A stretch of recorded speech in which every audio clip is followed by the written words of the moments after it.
Oi pessoal, tudo bem? Estamos aqui aquele projeto Semente do Cosmo, né?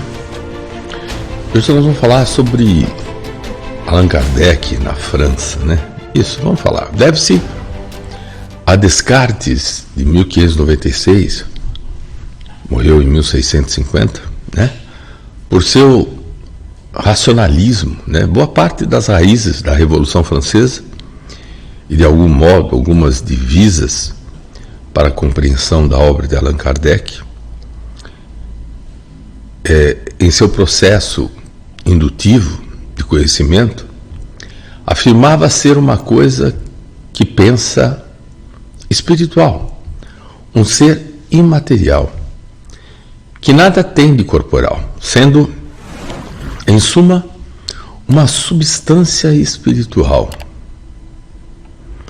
Neste caso, assegurava restar algo incontestável, que é a dúvida, e com isto, a existência de um ser que duvidava. Concluía que esta dúvida era um pensamento que revelava sua própria existência. Então ele falava: penso, logo existo. A ciência admirável de Descartes é a mesma ciência espiritual de Kardec, ainda em desenvolvimento por muito tempo em nosso planeta.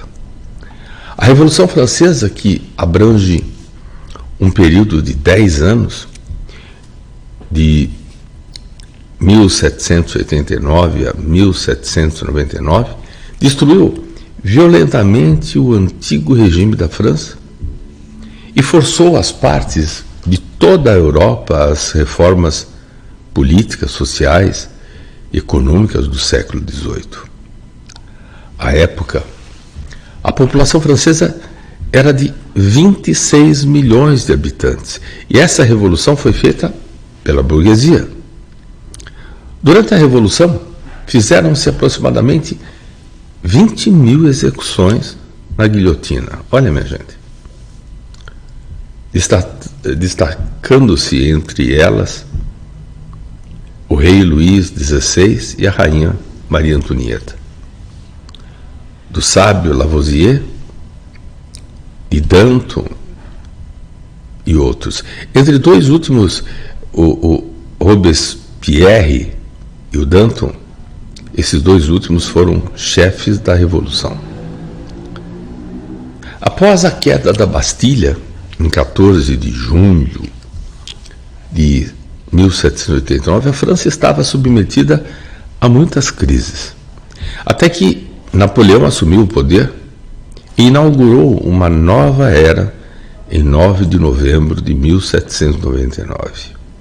Até 1814, a França esteve sob o comando de Napoleão Bonaparte, que em 1808 instituiu o Código Civil francês, o primeiro na época moderno, inspirado no direito romano.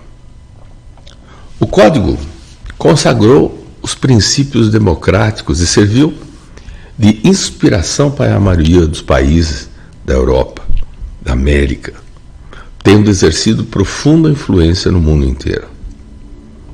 Esse foi um momento político-cultural muito importante para a história da humanidade, com grandes invenções e descobertas científicas, destacando-se astronomia, Ampère, a eletricidade, Lavoisier e Pasteur, a química e muitos outros. Em 1793, Pierre Gaspard, chamava Chamotet, introduz a bailarina Candiele na Ópera de Paris, na Catedral de Notre-Dame, como a deusa razão. A deusa razão substitui a mãe de Jesus. Desmorona-se toda a estrutura religiosa na França. É por isso que Immanuel Kant, filósofo, disse que a tarefa de Allan Kardec era difícil e complexa, competia-lhe reorganizar o edifício desmoronado da crença, reconduzido a civilização às suas profundas bases religiosas. 2 meses antes de Napoleão Bonaparte consagrar-se imperador pelo Papa Pio VII, na igreja de Notre-Dame, em Paris, nascia Allan Kardec em 3 de outubro de 1804, com a sagrada missão de abrir o caminho ao espiritismo, a grande voz do Consolador prometido ao mundo pela misericórdia de Jesus Cristo. É bom a gente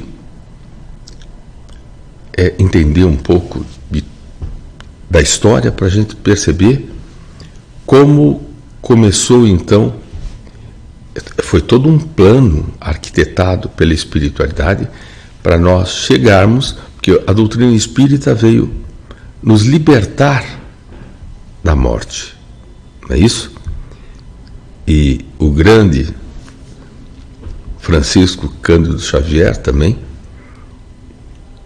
veio com a sua mediunidade, com o seu apostolado, nos mostrar que a vida continua. Bom, vamos ficando por aqui. Namastê. A gente agradece os amigos de luz e agradece você por essa oportunidade. Namastê.